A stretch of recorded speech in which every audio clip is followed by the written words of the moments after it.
Саламатсыңарбы? Мени көптөн үмүттөндүргөн, келечек ээлери болгон ишенимдүү окуучуларым. Силер менен кайрадан кыргыз тили сабагын баштайбыз. Сабактын темасы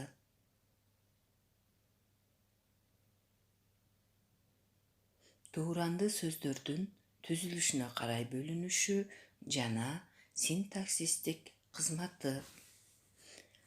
Ал эми сабактын максаты менен силер менен биргеликте таанышып алалы балдар. Силер бүгүн сабакта тууранды сөздөрдүн түзүлүшүнө карай бөлүнүшү тууралуу маалымат аласыңар жана тууранды сөздөрдүн синтаксистик милдетин өздөштүрөсүңөр. Экинчиден, көнүгүүлөрдү аткарууда жөнөкөй жана татаал тууранды сөздөрдү табасыңар.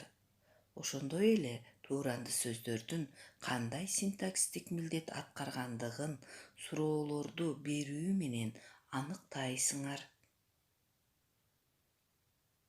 Үчүнчүдөн балдар, катасыз туура жазууга, кебиңердин тактыгына, тууралыгына багыт аласыңар. Анда эмесе балдар, жаңы темабызга токтолобуз.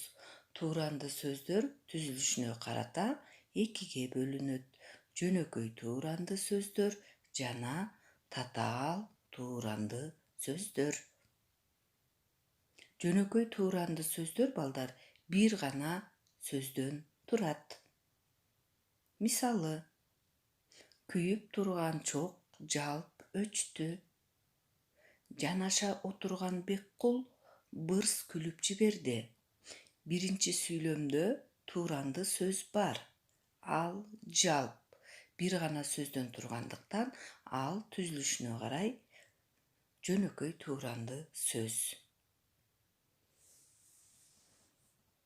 Ал эми тууранды сөздөрдүн экинчи тобу татаал тууранды сөз балдар.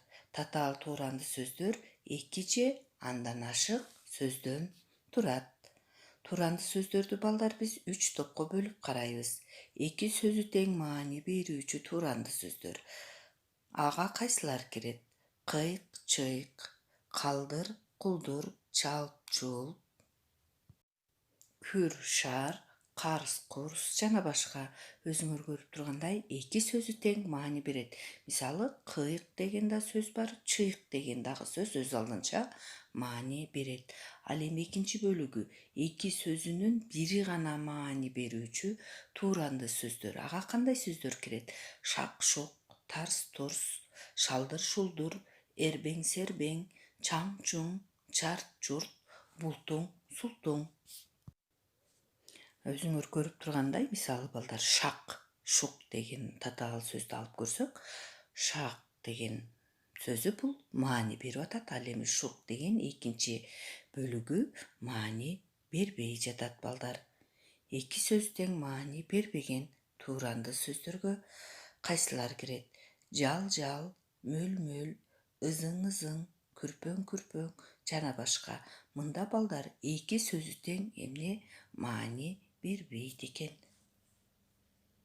Анда балдар, темабызды бышыктоо үчүн силер 102-чи көнүгүүнү аткаргыла. 102-чи көнүгүүдөн жөнөкөй тууранды сөздөрдү өзүнчө бөлүп жазгыла, татаал тууранды сөздөрдү өзүнчө бөлүп жазгыла балдар.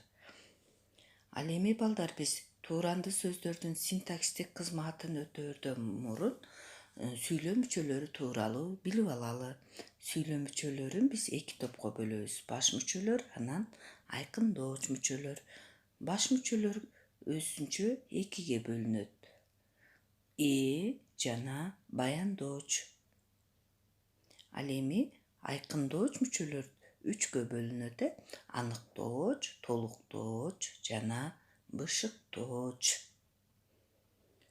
Тууранды сөздөр балдар өз алдынча турганда сүйлөм мүчөлөрүнүн милдетин аткара албайт, жөндөлбөйт, жак жана сан мүчөлөрү менен да өзгөрбөйт. Бирок заттык мааниде колдонулганда гана жөндөлүп, жак, сан мүчөлөрдү кабыл алат.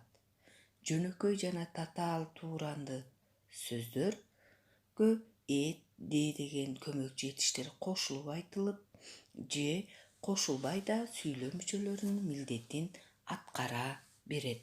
Анда эмесе ар бирине өз-өзүнчө токтололу. Мисалы, күрөгү күчөдү, ызы-чуу азайды, жарк-журк көбөйдү, опур-топур басылды.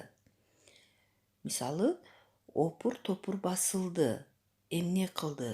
Басылды, эмне басылды? Опур-топур бул жерде тууранды сөз ээлик милдет аткарды. Экинчи, чагылган жарк-журк этти. Чагылган эмне кылды? Жарк-журк этти. Баяндооштук милдет аткарды. Кийинкисинде мылтык тарсылдады. Эмне кылды? Тарсылдады. Баяндооштук милдет. Үчүнчү, көз жашы мөлт-мөлт төгүлдү. Кандай төгүлдү? Мөлт-мөлт.